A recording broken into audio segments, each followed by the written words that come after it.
Welcome to Product AMA, your daily online Ask Me Anything. We started Product AMA to give those passionate or curious about product management a daily break, something to look forward to. The format is 1 hour in length, weekdays at 3 p.m. Eastern. The first 30 minutes will always be a guest and a featured topic. The last 30 minutes is devoted to you, the audience, to ask your questions. So looking at today, we have a couple guests. These are gentlemen that I know fairly well, David George and Murgesh Desai, and they're from Aceto. And before we pass the floor over to them to talk a little bit about some of the questions we have for them, I'll give you kind of my very simple explanation of what Aceto does, and I'm sure over the next hour, through examples and stories, they're going to tell us a little more about what it does.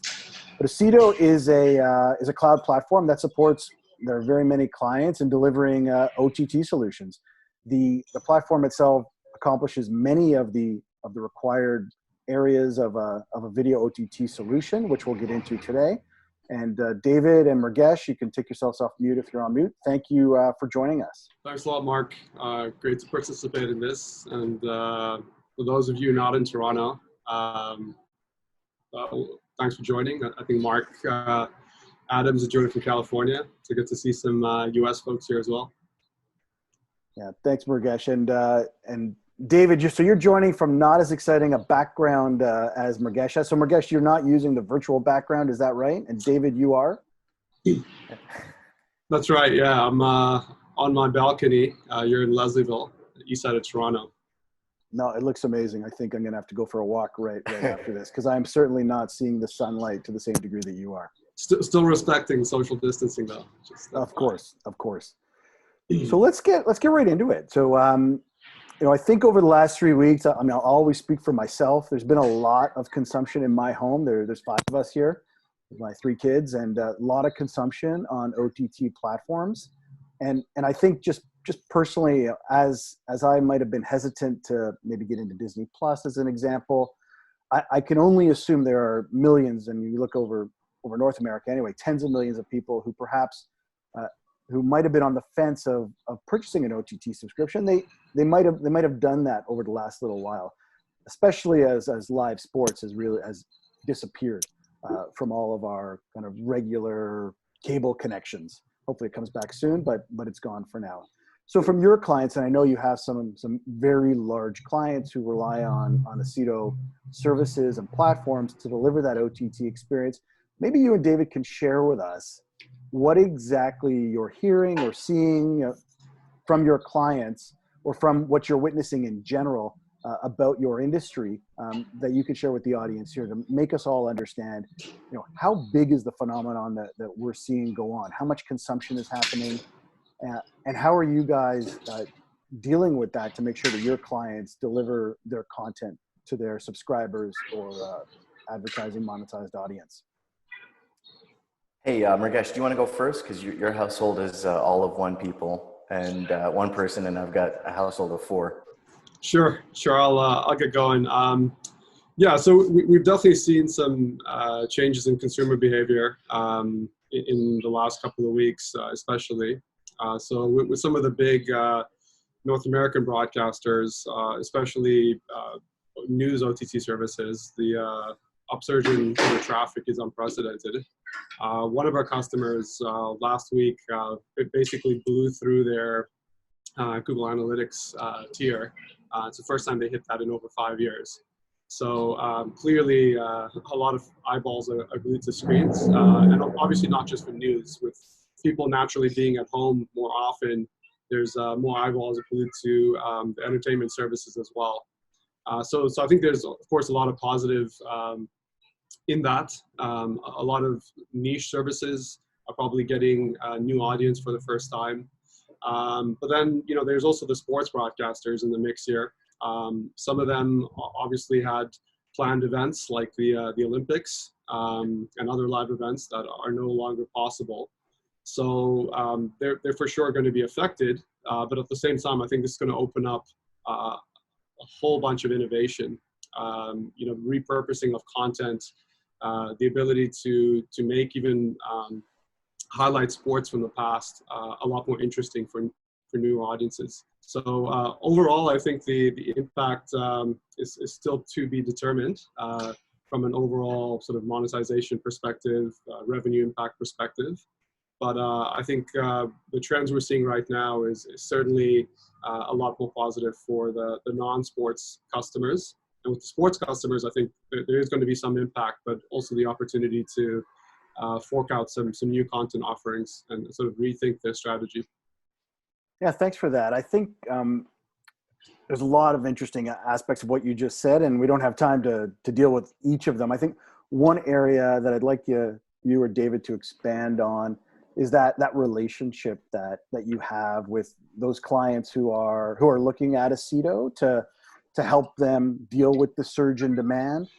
It's definitely become a lot more advisory very, very quickly, because we have the purview of global customers across all types of content verticals. So some of the projects that we're involved in typically involve sort of the execution of their OTT services, but they're taking one or two steps back and asking us the questions of why and how before kind of proceeding with some of the projects they had originally planned. So I think one interesting thing certainly that's coming to light is they certainly want to take a much more data-driven approach to making these decisions. So for most of the OTT services we deploy, we work with different analytics integrations, including a very good partner of ours called Jump.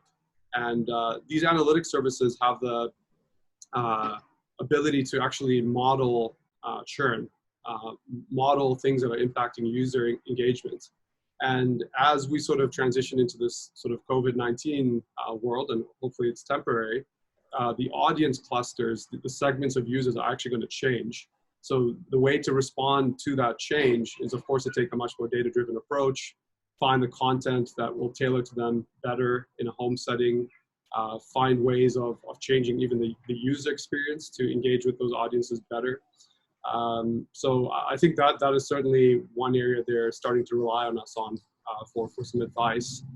And then, hopefully for us, that of course translates into more innovative projects where, yes, we're very, very good at building out, really strong kind of UX across multi-screen for OTT services, but actually showing them the full cycle of leveraging data from their users to inform that UX and that content strategy on an iterative basis.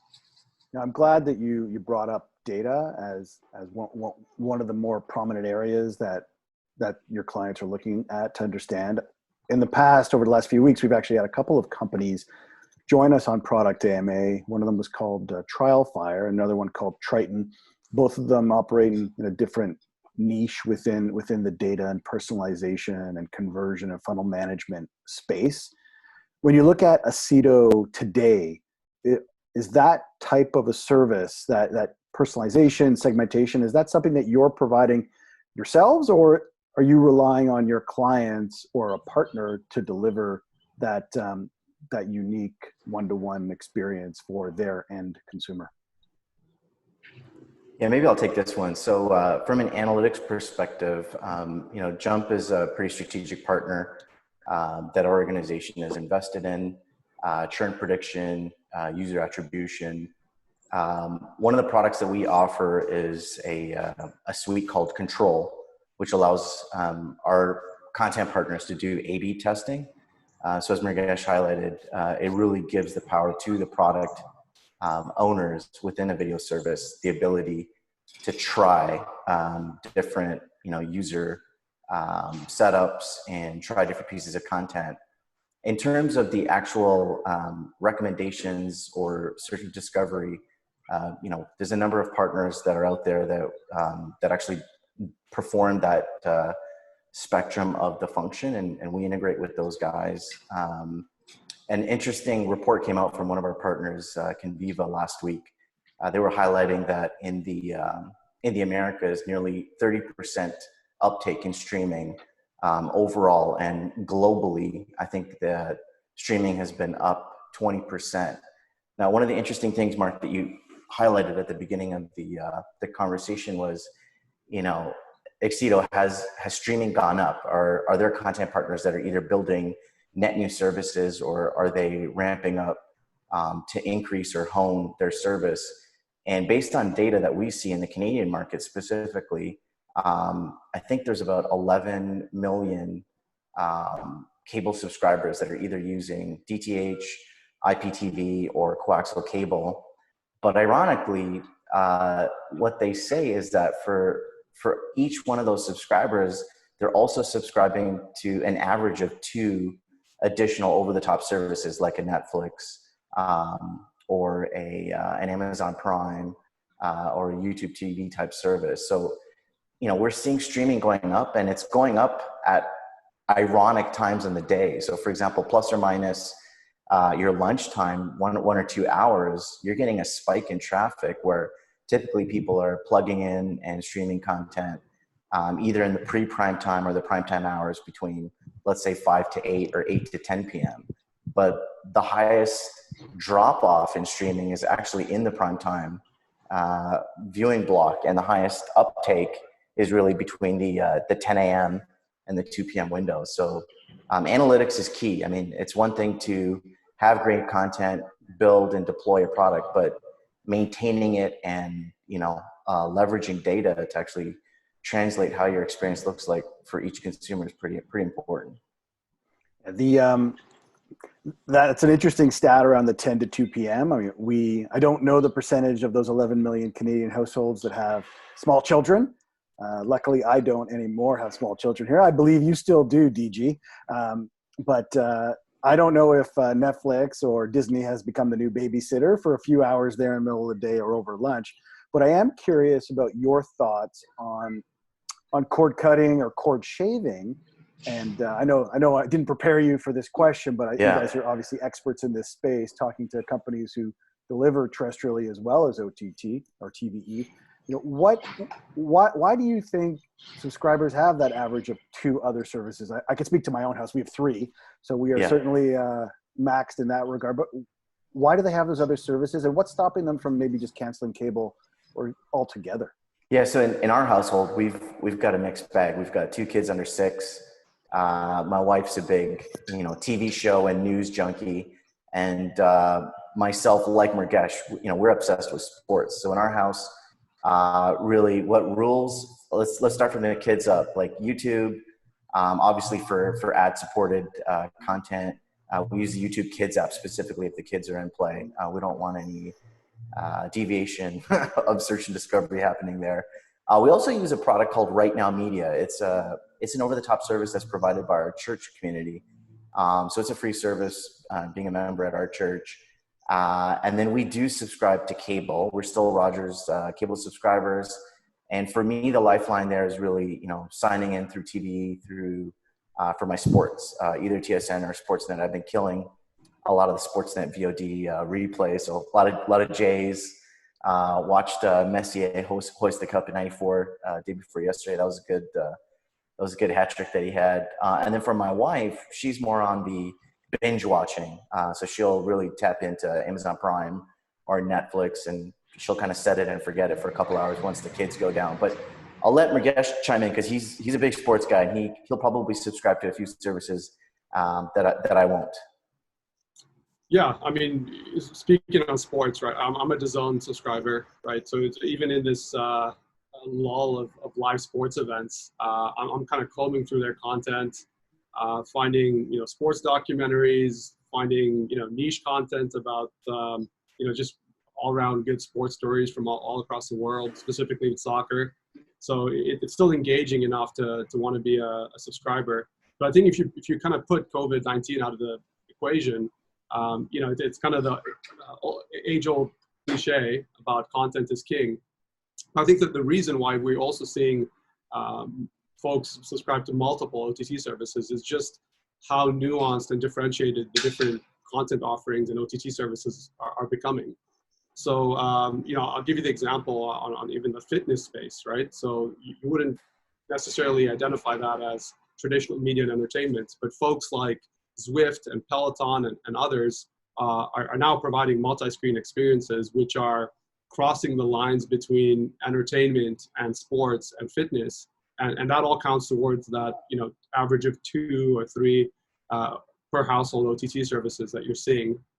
And even, kind of just on very niche type of content. So as Dave mentioned, we're both sports junkies. So I was curious what kind of live sports would be available right now. So two things I came across pretty recently, one of which is Marbula One. I don't know if anyone else has come across that. It's Formula One for marbles. And I mean, the production quality is outstanding.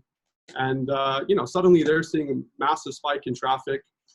You're allowed to actually bet on Marbula One. So that's super niche. But then, if you think of more mainstream sports, Dana White came out yesterday, I believe, and said they're going to host the next UFC on a private island as a live event. And they'll figure out a way to kind of combat COVID-19 and make sure the athletes are safe, and it won't be spectators, obviously, on the island. But as a live event, you're going to have more eyeballs on screens than you've ever had before. So it's pretty exciting. Yeah, no, thanks for the marbles example. The Marbula One, I had not heard of that. I will, just for the comparison, my son's been watching this animated feature called Turbo, which had snail racing as the key part of that. For those of us on the call who have children who might be watching that, the sports part, and I don't want to make this all about sports at all, but over the last few days, information has come out through the Sports Business Journal related to a call that Trump has had with the leaders of most of the major sports leagues, and just about timing of when there might be games, might be audiences. So that's an interesting one that most of us are following, I'm sure, as sports is just such an amazing escape for us. But one of the stories that came up very quickly and then died very quickly in the same right was Major League Baseball and this concept of going to Arizona with all the teams and playing there. So very curious to see what comes of all of this, and I hope we do get back to some kind of action so we can cheer for those athletes soon. In the meantime, I'm sure we're all cheering for our local healthcare workers and people that are ensuring that our lives are able to go on in a productive way while we battle this situation. I'm going to remind everybody who's just joined. So we're talking to Murgesh Desai and David George from Aceto, an OTT platform company.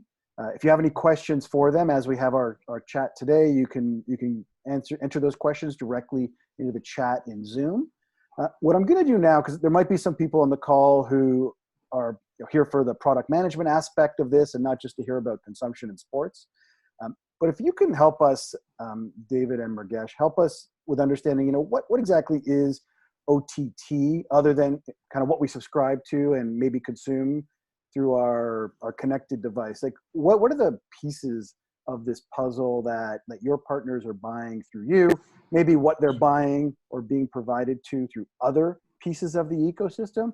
We don't need an encyclopedia definition of what this is, but just very quickly run us through what are the different parts of a property like CNN, as an example, to deliver an OTT solution for their audience. Yeah, maybe I can take a crack at this, Dave. So I like to use the glass to glass analogy, right? So from sort of content capture to actually rendering that content on your mobile device, your tablet device, your Roku, your Apple TV, your gaming console, augmented reality, VR. There's a sort of glass to glass analogy and everything that fits in between. The in between part is can be complex, but if I were to sort of break it down, once you're actually capturing content in camera, it needs to be sort of fed through a digital cycle, right? Which involves leveraging contribution of content encoders, moving it through sort of a transcoding process that provides that content in the correct format to render for the various sort of IPTV devices out there. And then along the way, there's sort of various other attributes you need to kind of serve for that content. So it could be everything from the metadata that provides relevancy to that content. So if you're thinking something like sports, that's of course the league data, the team stats, player information. If you're thinking traditional entertainment services, it's the episodic metadata, the movie metadata, the movie ratings, etc. So that's all part of the kind of sort of orchestration layer that the eventual app has to integrate against. There's also a sort of concept of a content management system that sort of houses all of this content, and you can place it in the correct hierarchy. There's the idea of also tracking the analytics around the content consumption and the app behavior. And then another sort of critical aspect that comes into play is how is this content monetized? So that could be a plug-in to a subscription management system that allows for you to register users and charge users a fee. But it also could be ad revenue based. So then you're talking about server-side ad insertion or client-side ad insertion being one of the technology components as part of the overarching solution. And for some of the more complex systems, it's amalgamation, right? So you potentially are offering an SVOD service or a TV everywhere service, but then also augmenting it with ads on top of that. Well, there's certainly no shortage of acronyms in your industry, is there? No. It's a fun one, right? And OTT can mean a few different things. It can mean so many things. I mean, but I think in the simplest form, it's just really about getting digital video onto screens over the internet. Yeah. So even YouTube could be considered OTT, even if it's ad supported. Exactly. Yeah. Exactly. Yeah. Can you? So that was a lot. So I'm not gonna profess that I completely understand all the pieces that go into it. But if we could take a moment to just look at the pieces that are kind of a CETO today and really talk about your team, your product team, product managers, product team, a little bit in terms of how you staff that and what are some of the functions that you have separate from all of what's obvious to me, all the support and integration that is all part of what you do as well. Yeah, maybe I'll take a stab at this piece and I'll let Mrugesh chime in on some of the commercial sneak peek announcements that we can make on this on this call. Yeah. So being married to a teacher, I think I've learned over the last 13 years to explain things a little bit more programmatically, let's say. So to summarize what Mrugesh articulated, which it's all correct, it's almost like when you go from glass to glass, there's the video encoding piece where you prepare the video. Then you've got metadata, which is the data about the video. So cast and crew, closed captioning, duration of time. And then you got to store that asset somewhere in a big giant supercomputer. So those are called CDNs or content delivery networks. And then somebody pushes play. And our company is the play guys. We help you build all the devices and all the cool apps from anything from a desktop website to a phone or a tablet device to a smart TV device that's connected to your television through an HDMI, or in some cases, it could be other ancillary devices. But the point is, all of those things have to make our content partner money. And the only way to make money in these services is either through a monthly or a per annum subscription, which we call an SVOD services, subscription video on demand service, or an over the top service. And then there's other interesting ways to monetize, either through in-app purchasing for merchandise or live event. And then obviously there's advertising. So once you're making money, you've created all this great content, and your people are pushing play, then you've got to actually look at analytics and make decisions on how's your business doing? Do we need to make any tweaks and changes? The analogy that I use to explain to my kids what daddy does is, daddy's a cook in the kitchen, and video is like making a meal. And sometimes when you make dinner, we do it the quick and dirty way. We go to McDonald's and we get something fast food, and it's prepackaged. What you see is what you get. And then you can go to the other extreme and do an a la carte menu, and my kids can say, Dad, I want spaghetti and meatballs with garlic bread on the side, and all the extra particulars. And then there's hybrid solutions in between where we can mix and match. Now, I think one of the misnomers in our industry is that there are partners out there that can do everything. And the last time I checked, none of us can do everything really well. Like, we're all kind of specialists, or we do some things really, really well. And I think this is where Mrugesh can chime in on, our commercial agreements that we have with certain partners that do things really, really well. And we've got a different flavor for each. Some of them are prescriptive. Some of them are WYSIWYG based, and some of them are full custom bespoke, depending on how much time and how much budget our content partners have to build the solution. So thanks for that, David. No, that helps a lot, and I totally appreciate the giving your wife kudos for helping you be a better explainer. I'm married to a lawyer, and to no end, I have to make an argument defensible. I totally appreciate it. So Murgesh, before you continue on where David teed it up for you, as you answer, can you just maybe highlight what differentiates Aceto from maybe others that are providing those services? I mean, beyond the great way that you emphasized, David, that not everyone can do everything well, but a little bit about, as you describe what Aceto does, just what it does well compared to maybe some of the competitive landscape that you operated in. Yeah, absolutely. So sort of our overarching product platform is called OwnOne. And sort of the main differentiator, I think firstly is we've built the user experience for every device you can imagine, right? So there's mobile, tablet, gaming console connected devices, but there's a huge swathe of set-top boxes in the world that provide IPTV that you've never heard about. There's video now rendered through augmented reality and VR as well. So I think one true differentiator is certainly that we're providing the UX across the entire device spectrum. Another main differentiator is certainly that we're taking a native client approach, which simply means that we build applications for OTT services in the way that the OEM, the actual device manufacturer, wants you to build them. And why this is important is it actually harnesses the best of that particular device.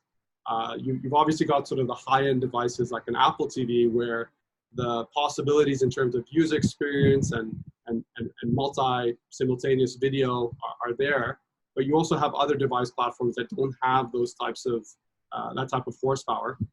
So if you take the native approach, you can essentially optimize the experience for each device manufacturer.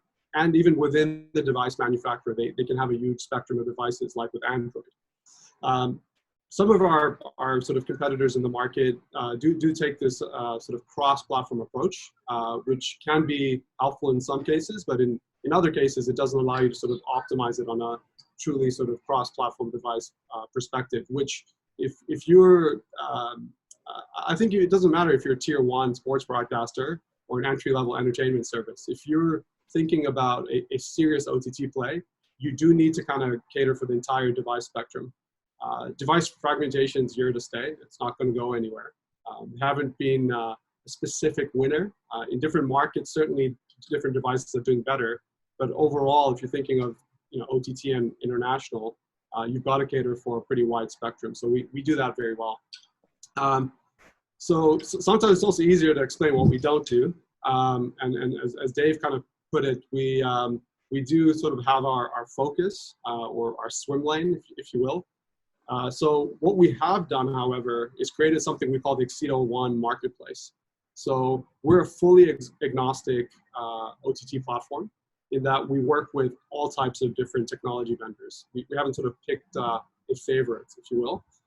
Some of our competitors are kind of providing what they're perhaps marketing as end-to-end, which means they've got sort of the front end, the actual UX, the multi-screen, tethered with some type of back-end that's doing the video processing.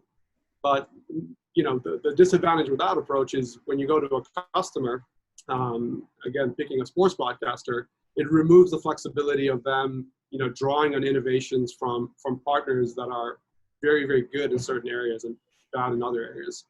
So our kind of video marketplace that we call Aceto Marketplace does allow for this agnostic approach.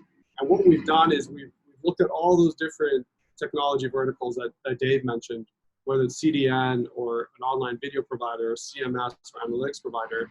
And we've done a lot of analysis across the globe and prioritize the partners that are most used by our customers, which, coming back to, I guess, the theme of product AMA, from a product perspective, that's the right approach.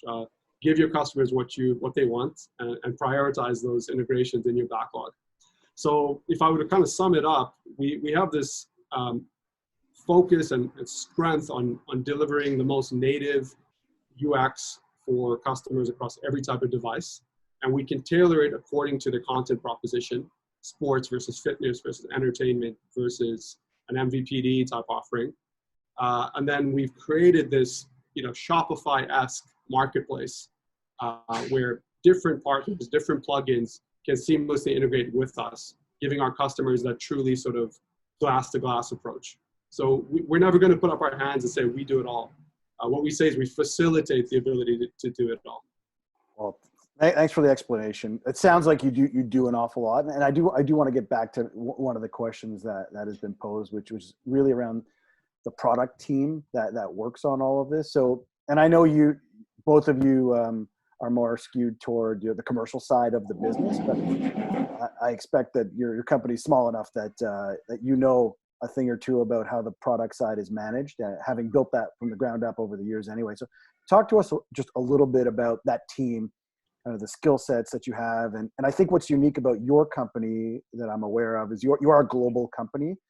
You both might be in the Toronto area, but certainly Aceto is not a Canadian-based company. Yeah, so maybe I'll start this and Mrugesh will finish it off. So what's great is Mrugesh and I are in business development and sales capacities, but we're both nerds at heart, being computer science was my undergraduate degree. And Mrugesh, correct me if I'm wrong, but I think you were system design engineering? Yep. Okay. So formally, coding and project managing these deliverables ourselves. If you go back to the analogy that I talked about earlier, if you look at a prescriptive templatized solution or a hybrid-based solution that our company, Aceto, deploys, that is truly software as a service. So there are product engineers, designers, and QAs predominantly working out of our Sweden office in Stockholm. So our product team is based out there. Our C-suite sits out in Sweden, and it's led by a guy named Frederick Anderson. So he's got an extensive team that works on offerings like OTT Flow that we partner with a company called Brightcove.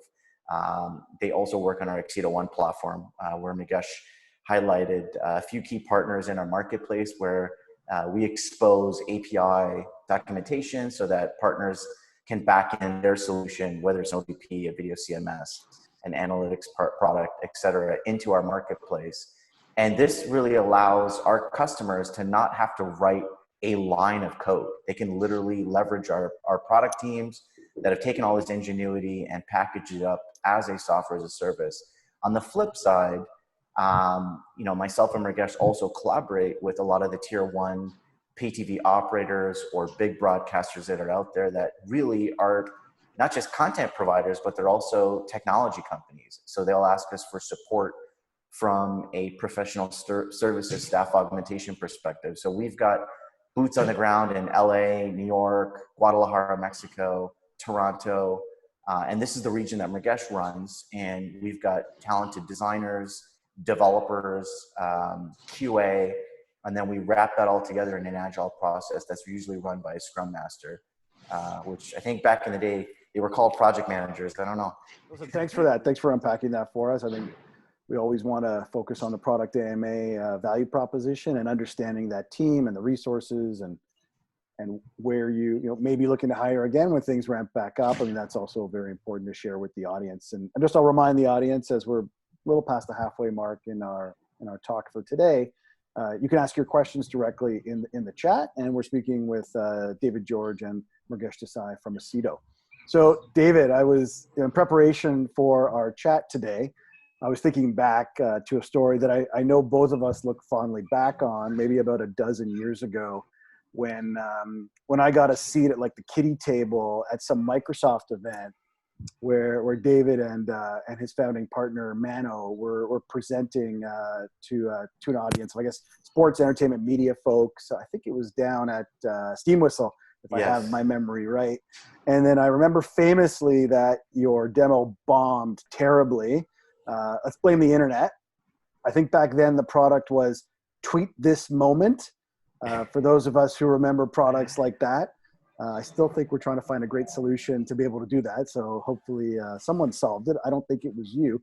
But if we kind of go back on our journey together, I know that you were instrumental in helping us with CTV when we worked on the Olympics, working on a now gone by product called Silverlight from Microsoft. And then I think Murgesh, and we call you Big M, really. That's the insider's way that we describe Murgesh's name. Not that it's not hard to say, it's very easy to say. But Murgesh, you came on the scene maybe when I was at TSN, and we were building maybe the first kind of outsourced version of the iPhone app for TSN.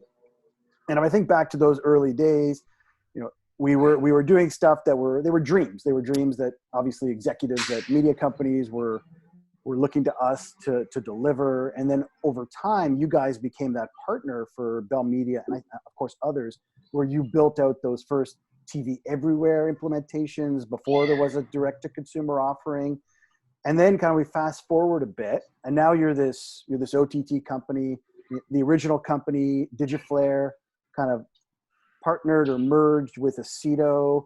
So if you can tell us a little bit about this product journey that your company has had, and maybe a couple fun stories along the way, those moments where you pivoted in the moment because opportunity knocked, but a little bit of that story so we can understand where a computer science degree and a startup company who's willing to take a job because you need to make a name for yourself turns into this platform which you've described for us today, which sounds amazing. You work with some of the biggest brands in the world. So a little bit about that journey that you've been on, and more focus on the product and maybe some personal stories to help provide some fun introspection into how that changed you. Yeah, for sure. Maybe I'll lay some groundwork, and Murgesh can talk about our transition from a humble professional services shop that had grandiose ideas of building products. And we, quite frankly, had to build them on the backs of smart young men and women like Murgesh. So where do I begin? So yesterday, I was actually asked by the University of Ottawa to just give a little pep talk for faculty of engineering graduates that are not going to get a convocation this year due to this whole COVID-19 situation. And it's interesting, like just so much time has passed.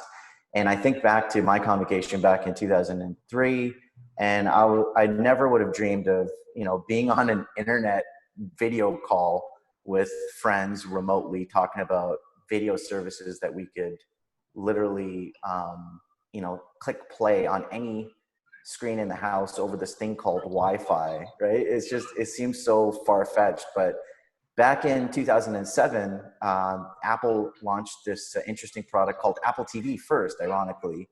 And then they deployed this other product called the iPhone, and out came this concept of app marketplaces. And me and a friend of mine were working in consulting, doing a lot of ASP.NET and rich internet apps on Flash and Silverlight. And we stumbled across this idea of, hey, why don't we just create this professional services company and build great websites and rich internet apps. And Mark, way back when, you're right, there was this nerdy Microsoft event that they had put on for the telecom sector, and you being one of the executives at Bell Media at the time, was gracious enough to witness this small fledgling startup completely bomb their demo. So we were tasked and paid to build a product that Microsoft owns the IP on, called DG Tweet, and it was a competitor for TweetDeck at the time, which then got acquired by Twitter because people were looking for fat client desktop applications to run their experience on Twitter instead of just doing it over desktop web or mobile web. And to make a long story short, we got a crack at working on some Silverlight projects with you guys on the Olympic Consortium group. And we were just at the right place at the right time. There's no other way to say it. I'd love to tell you we had this business plan where we knew what we were doing. We really didn't. And what we did know was we wanted to build an environment where people wanted to come to work every day and have fun. And our motto was to earn, learn, and have fun. And pretty quick, we realized that the industry was pivoting, and broadband strength was getting higher. These new devices were coming out. Back in the day, we were building projects for Windows 7, which then became Windows 10. Xbox came out with this kooky idea of building apps that connected to a TV with Xbox 360 on Lakeview and then Xbox One on Durango. And along the way, we just kept getting more and more projects from these device manufacturers. And we really needed the brightest and the best engineers. And that's where, you know, there were kids at the time, but young men like Mrugesh kind of stepped into the fold. And, you know, you fast forward to 2016 when we merged with Excedo, you know, we built the company on the back of young men and women, the best talent that we could find in North America. And, you know, we were lucky. We poached from some of the best universities, University of Waterloo, University of Toronto. And let me pause right there, and I'll let Mrugesh kind of expand on how we had these ideas of taking our experiences of working with brands like yours at the time, Mark, in the Bell Medias, to go from professional services and then parlay that into product. I'll stop there. Yeah, I think, you know, when I joined David Mano, and the company was known as Digiflare at the time, before Excedo acquired it. Dave's too humble to say this, but the whole idea of Digiflare, and this was our kind of internal joke, was Mano was Digi and David was the Flare. I didn't know that. Yeah, that is the nugget for today. Yeah, but you know, we sort of laugh about it now, but that theme sort of resonated with all the projects we did, which meant there was always this idea of, okay, operational efficiency, product mindset, but you know, are we really kind of bringing that flair to the user through the user experience, which has always been our forte. So along the way, you know, customers like yourself, Mark, I always felt that we benefited from the customers who said, hey guys, we signed an SOW for you to execute a project, but we're not partnering with you because you can execute a project. Like tons of companies can do that. Can you bring critical thinking? Can you bring product ideas to us? And I think that's sort of a good reason why we continue to see growth in our customer base. We started shifting more from, you know, pure execution to more advisory. And then when the sort of Excedo merger acquisition happened almost 4 years ago now, you know, what was interesting is independently this competitor of ours, Excedo, who'd been in market way longer than us, operating in regions that we weren't as focused in, just happened to have a very similar kind of DNA. So they wanted to be agnostic with partners. They wanted to have this product first thinking, but be very humble in terms of the execution routes. And all the way along, it sort of carried forward until it got to a point where, yeah, we're doing all this great professional services work, but there's a huge number of new OTT entries that are going to benefit from a product approach, simply because things like IP ownership, building bespoke, the budgets that come with all these things, of course, is difficult for them to absorb.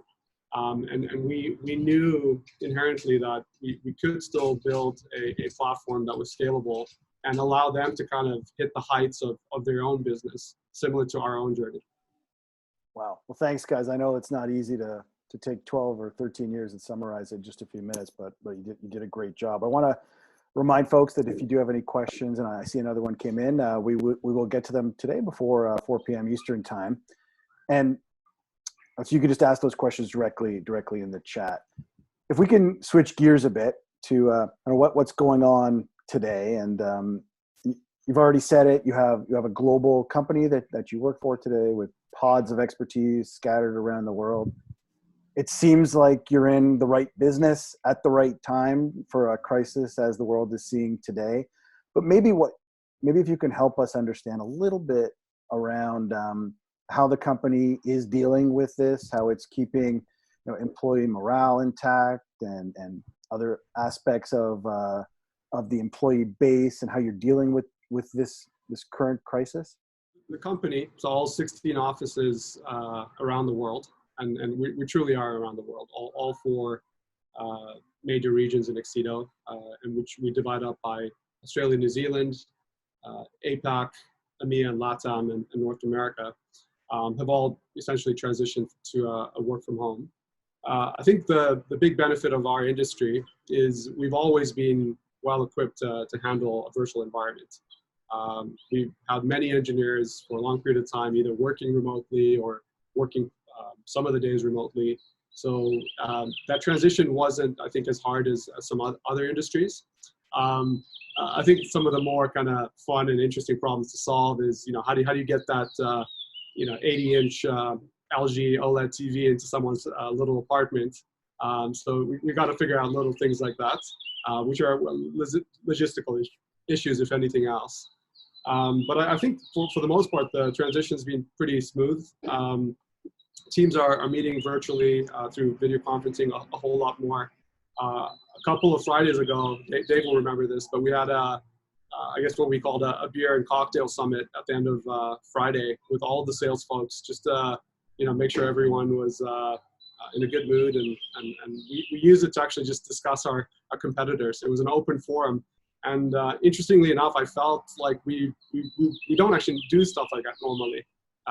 You kind of get mired in your day-to-day at the office and running around. So if from a personal standpoint, and if I speak for Dave and the BD and sales teams, removing some of the travel hours and commuting hours has kind of opened up these new possibilities. We're also coming up at the end of our fiscal year, which ends at the end of April. So in terms of kind of stepping 2 steps back and thinking about planning for the next fiscal year, that's been advantageous to have a bit more time to do that.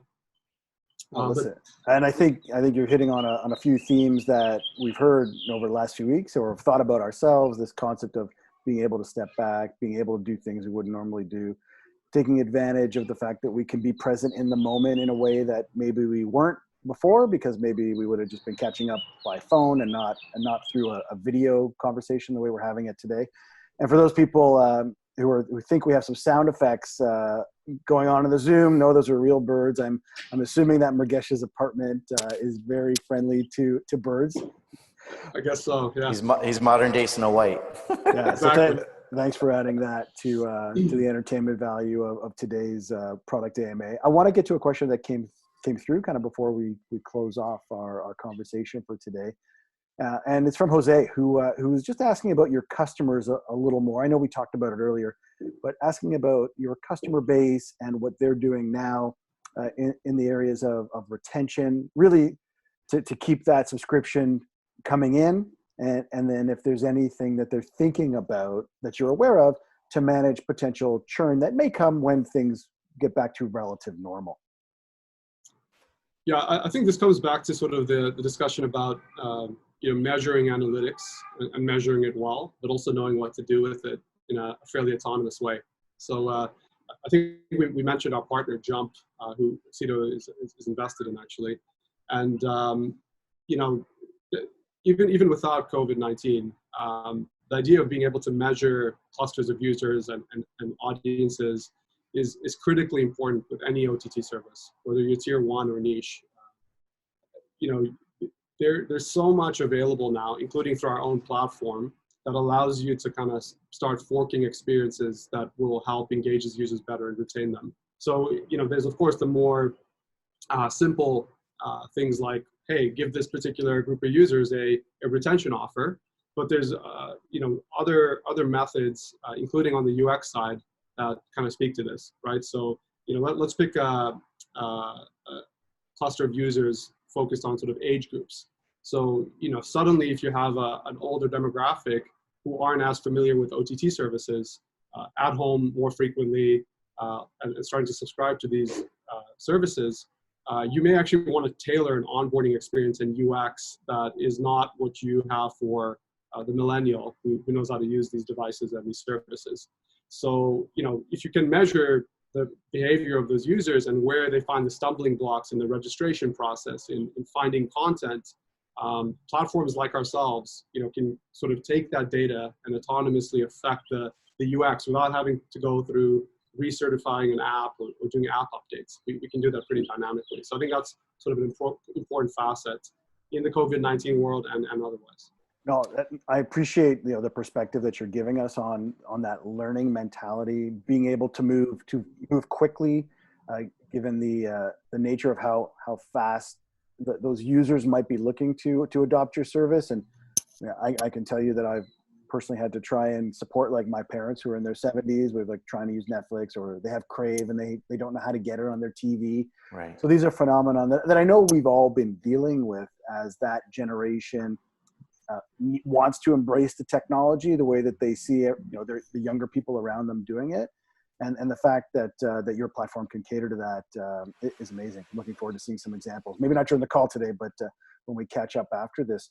So, gentlemen, I just want to give you a chance to say what you would like to the audience today before we kind of wrap up and get back to maybe some child rearing as I hear some action in the background of my house.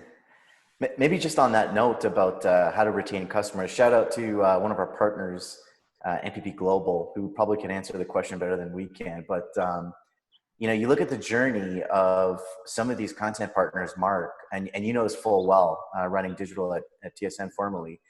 There is a huge audience of people that are interested in old legacy content. I mean, if I didn't have a League Pass subscription, how else could I go back and relive the 2019 NBA playoff run by the Raptors? I think sports may be onto something. Of course, they're going to light everything back up when live linear sports comes back into the fold. But I don't know about you, but I've been enjoying snacking on all this old content. No, I'm there. I'm right there with you, DG. I mean, I know what the outcome's going to be, and I've been more focused on old Blue Jay playoff runs. And they're super exciting for anyone who hasn't seen them. I know we're not all from Toronto and are Blue Jays fans on the Zoom today, but I'm enjoying it. Just one last thought. I mean, I got a 5 and a 6-year-old, and legit, if I pull my 6-year-old or 5-year-old in the room and I ask them who hit the home run in '93, they'll say Joe Carter. They actually know his number. They know who he is. I mean, these guys shouldn't know who Joe Carter is, but they do. You know what I mean?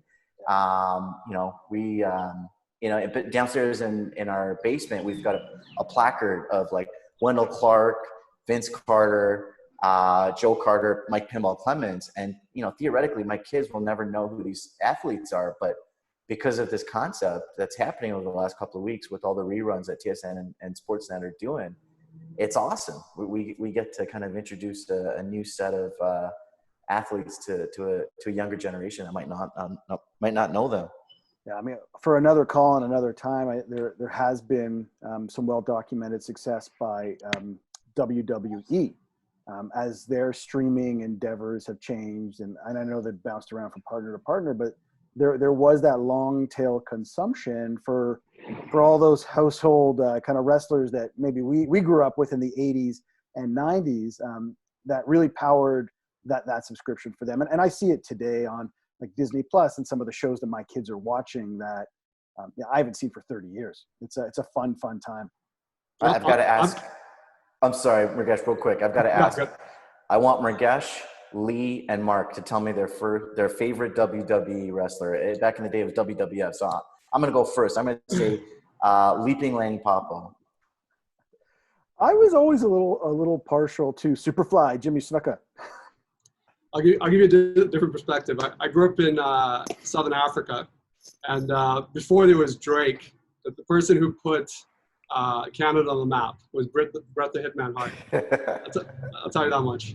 The hard foundation. And I mean, speaking on WWE and on sports, I think it's kind of two final thoughts from my side would be one, when the financial crisis hit in 2008. If you look at the list of technology companies and innovations that came out of that, it's unbelievable. Like the list of companies and the list of use cases that were solved for in the technology realm.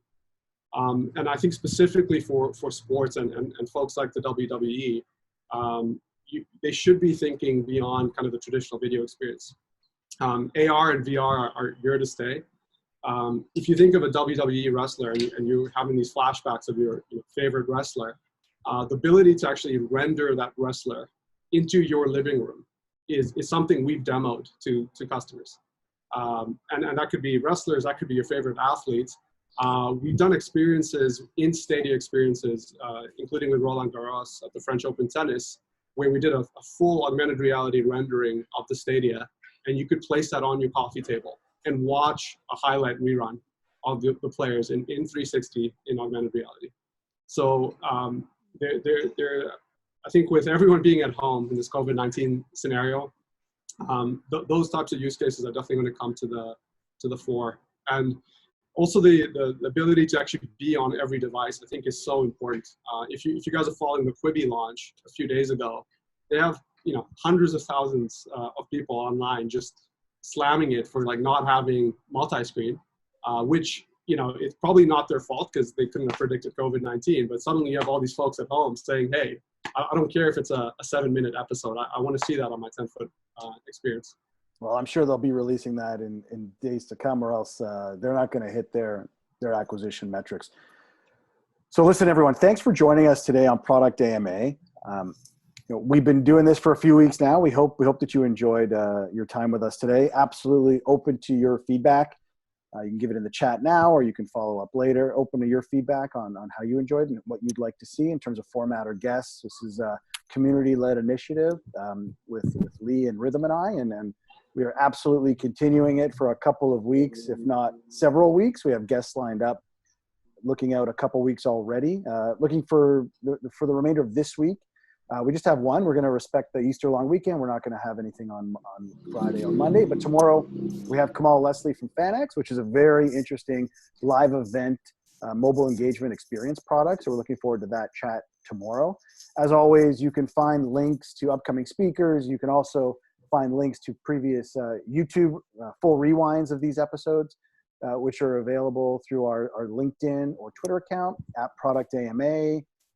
David, Ragesh, gentlemen, thank you so much for joining us today. It was great to have a trip down memory lane a little bit, and I hope you and your families are doing well, and everyone's families are doing well. Thanks so much, everybody. Cheers, Mark. Thanks for hosting. Thanks, Mark. Thanks, See you guys. Thanks, Rhythm. Bye. Follow Product AMA on Twitter and send us your topic suggestions.